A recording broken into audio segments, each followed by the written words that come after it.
Programme एक बार फिर खुश आमदेद। नदीम कुरैशी साहब, यही नुक्ता आप ही की तरफ लेके आऊँगा सर। सराइकी बेल्ट से तो हमेशा से मुतालबा रहा है, बट अब कहा यह जा रहा है कि ये लिंग्विस्टिक ग्राउंड्स के ऊपर सूबे नहीं बनने चाहिए, इंतज़ामी बुनियादों पर बनाएं तो ज़्यादा बेहतर है, ताकि हर जगह पे मुख्तलिफ कम्युनिटियों के लोग रहते हैं तो इलाकों को लिसानी बुनियादों पर तकसीम नहीं होना चाहिए। क्या कहेंगे सर? बिस्मिल्लाहिर्रहमानिर्रहीम, बहुत शुक्रिया। देखिए जी, बिल्कुल किसी सूरत भी हमें मजीद किसी तकसीम की तरफ इस कौम को नहीं लेके जाना चाहिए। ऑलरेडी इतने सारे यहाँ कंपोनेंट्स बन गए हैं सोसाइटी के, अगर ये लैंग्वेज बेस पे हुआ तो बहुत तबाही आएगी।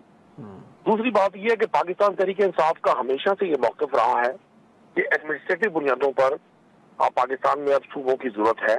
तहरीक इंसाफ ने अपने दौर में साउथ पंजाब सिविल सेक्रेटेरिएट के हवाले से एक स्टेप लिया, जिसको उस वक्त की पंजाब गवर्नमेंट ने कॉन्स्टिट्यूशनल कवर भी दिया। उसका बुनियादी मकसद यही था कि उस वक्त हमारे पास चूंकि पंजाब में और ना ही मरकज में 2/3 अक्सरियत नहीं थी, तो हमने साउथ पंजाब के लोगों से, मुल्तान, बहावलपुर और डीजी खान डिवीजन के लोगों से जो कमिटमेंट की थी, और पाकिस्तान तहरीक इंसाफ वो पहली पोलिटिकल पार्टी है जिनके कॉन्स्टिट्यूशन का पार्ट बनाया गया कि जब भी हम गवर्नमेंट में आए और हमारे पास कानून साजी की पोजीशन हुई तो हम साउथ पंजाब को अलग सूबा बनाएंगे। उसकी बुनियाद रखी गई। तहरीक इंसाफ के दौर में साउथ पंजाब सिविल सेक्रेटेरिएट बनाया गया, लेकिन जैसे ही मौजूदा हुकूमत आई, इन्होंने आहिस्ता आहिस्ता वो तमाम जो इंतजामी इख्तियारात थे, जो अफसरान की तैनाती थी, वो सब इन्होंने रिवर्स की। तो सोचना, देखना और इस पर डिबेट करना सबसे ज्यादा अहम इस बात पर है कि क्या मौजूदा लोग जो हुक्मरान हैं, पहली बात तो ये है कि ये अवाम की हकीकी नुमाइंदगी नहीं रखते। पाकिस्तान की तारीख में जिन इंतखाबात को हमेशा से कंट्रोवर्शियल कहा जा रहा है और कहा जाएगा, वो 8 फरवरी 2024 के इंतखाबात थे। दूसरा ये नुक्ता, ये तो वो लोग हैं जो किसी सूरत भी अपनी पार को नहीं देना चाहते किसी भी जगह, दूसरी जगह।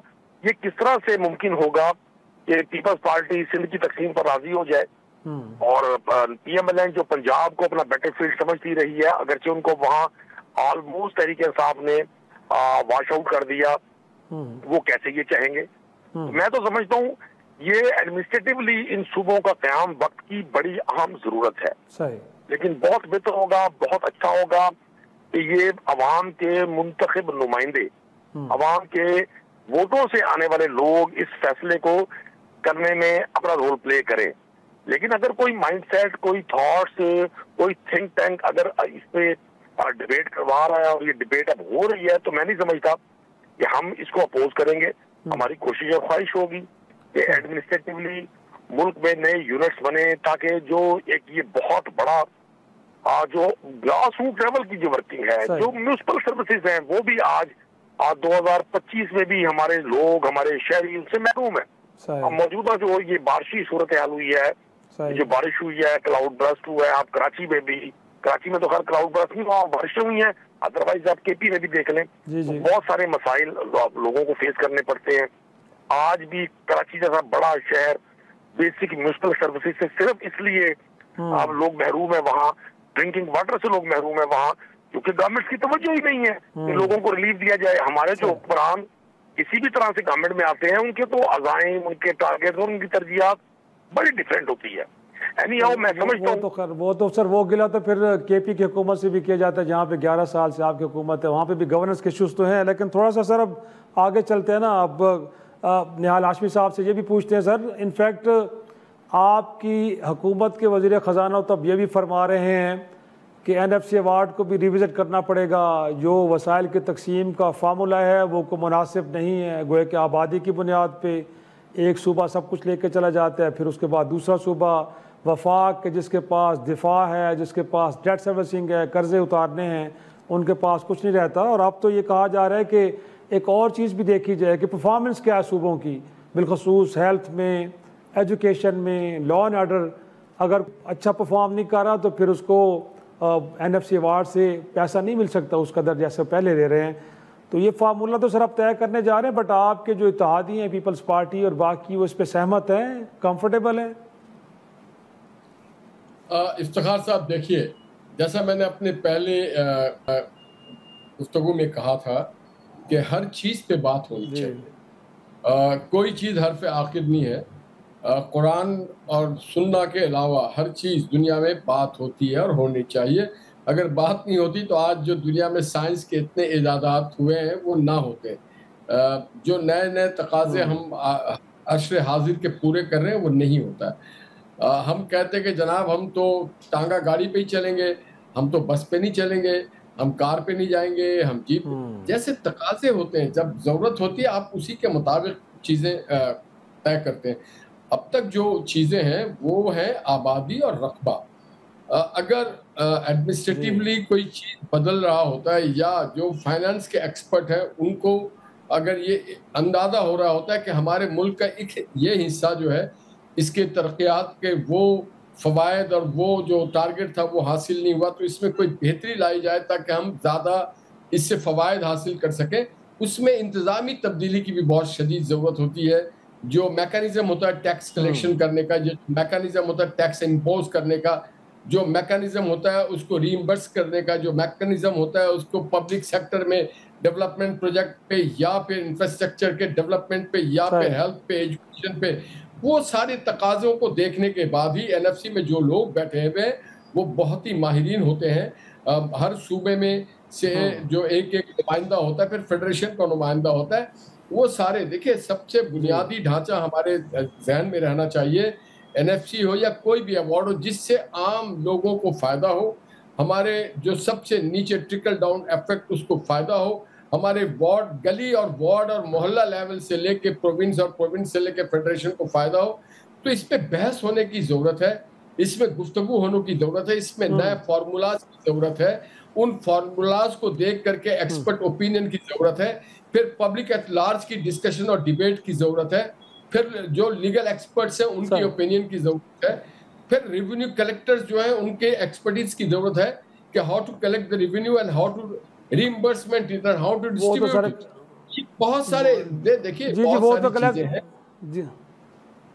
जी ये एक अलग टॉपिक हो जाता है, लेकिन निहाल साहब इनफैक्ट तो इस वक्त हम क्योंकि मंदोखेल साहब से भी पूछते हैं सर, उनके तो बड़े सीरियस कंसर्न है। उनका तो ख्याल ये है कि 18वीं तरमीम के बाद जो वो फार्मूला लेके आए वो बड़ा बेस्ट फार्मूला है और इस फार्मूले को अगर छेड़ा गया तो फिर बड़ी प्रॉब्लम होगी। लेकिन मंदोखेल साहब ये एतराज़ तो दुरुस्त नहीं है इनफैक्ट के जो आबादी के हिसाब से बड़ा सूबा, और आपको तो खुद गिला होना चाहिए, पंजाब बड़ा सूबा है, सबसे ज़्यादा इस केक में से हिस्सा पंजाब को चला जाता है, तो बाकी सूबों के लिए इतने पैसे नहीं रह जाते। तो आपका क्या ख्याल है सर, ये अगर रिविजिट किया जाए तो मजाका है? बेहतर नहीं होगा कि आबादी की बजाय परफॉर्मेंस और दीगर इंडिकेटर्स को सामने रख के वसाइल की तकसीम होनी चाहिए? फिर मोर इम्पॉर्टेंटली वफाक के पास भी तो कुछ हो, कल आपकी हुकूमत मरकज़ में हो सकती है सर, आपने दिफा को देखना है, डेट सर्विसिंग को देखना है, उनके पास कुछ होता ही नहीं है। जी पहली बात तो ये कि परफॉर्मेंस बेस पे आप मुझे बताओ ये परफॉर्मेंस चेक कौन करेगा? यहाँ तो पाकिस्तान में सुप्रीम कोर्ट का चीफ जस्टिस जिसके खिलाफ फैसला देता है वो नहीं मानता है और जिसको हक में देते हैं वो मानता है। तो आप सुप्रीम कोर्ट की चीफ जस्टिस को मानने को तैयार नहीं है, तो ये परफॉर्मेंस के क्राइटेरिया जो नहीं ये कौन तय करेगा? ये कौन आदमी होगा जो ये कहेगा पंजाब की परफॉर्मेंस अच्छी है बलूचिस्तान की अच्छी नहीं है? पहली बात तो ये है। दूसरी बात ये कि इन सारी चीज़ों का मकसद क्या है? देखिए सीधी सी बात करो, हमारे एमक्यूएम के दोस्त ने कहा कि सब जगह हो रहा है तो यहाँ सिंध में क्यों नहीं है? सब जगह मैंने आपको बड़ी तफसील से वादे कर दिए कि सब जगह पूरा का पूरा पब्लिक और हर चीज़ एग्री है। अगर बलूचिस्तान का देख ले 2 पार्ट है पश्तून बलोच, अगर पुख्तनख्वा को देख ले 2 पार्ट है हज़ारा और पश्तून, अगर पंजाब को देखे तो 2 पार्ट है सराइकी और पंजाबी। यहाँ तो कई पार्ट है। यहाँ तो मैंने आपको बताया ना दुनिया में पश्तूनों का काबुल बड़ा शहर नहीं है, जलालाबाद कंधार नहीं है, पेशावर क्वेटा नहीं है, कराची है। यहाँ सिंधियों का जो एक वो मिट्टी है उनका पूरा यहाँ आबादी है बहुत बड़ी तादाद में। गांव के गांव जो कराची जब पाकिस्तान बना था 3.5 लाख आबादी की कराची की, उस वक्त ये 3.5 लाख ये सारे सिंधी थे ना यहाँ पे। अब अगर दूर दराज से दूसरे सूबों से लोग आ गए और आबादी बढ़ गई है तो ये आबादी बहुत बड़ी तादाद यहाँ महाजरों की है, उर्दू स्पीकिंग जिसे हम कहते हैं, यहाँ सिंधियों की है, यहाँ जो मेन जो बलोच है उनकी है, पश्तूनों की है।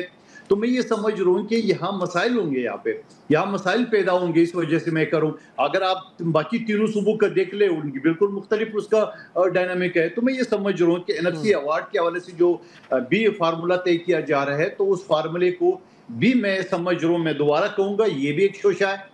इस वजह से कि जब आपने एक चीज तय कर ली है और माजी में जो लास्ट जो हुआ था गलबन 7वीं थी NFC अवार्ड, तो उसमें पंजाब ने बड़ा एक जो कहते हैं ना बड़े भाई का किरदार अदा करते हुए इसने बड़ा फराख दिली से बाकी सूबों को जो है ना वो साथ दिए और उसको हिस्सा दिए। तो अब भी उसी बेस पे क्यों नहीं है? ये परफॉर्मेंस कहां से आएगा? तो परफॉर्मेंस को मानेगा कौन? मैं कहता हूं पख्तूनख्वा में कुछ नहीं किया PTI ने, वो कहता है पीपल्स पार्टी ने कुछ नहीं किया इस दिन में, इसका फैसला कौन करेगा? तो मैं ये समझ रहा हूँ कि ये से मजीद मसाइल बढ़ेंगे, इससे मजीद चीजें बढ़ेंगी। आप अगर आप ये देख रहे हैं कि अगर मरकज में फंड कम है जंग के लिए, दूसरी कर्जों उतारने के लिए, तो वो जरूर आप डिस्कस कर ले, मगर ये परफॉर्मेंस के ये दूसरी तीसरी चीजें ये मसाइल को जन्म देगी मेरे हिसाब से।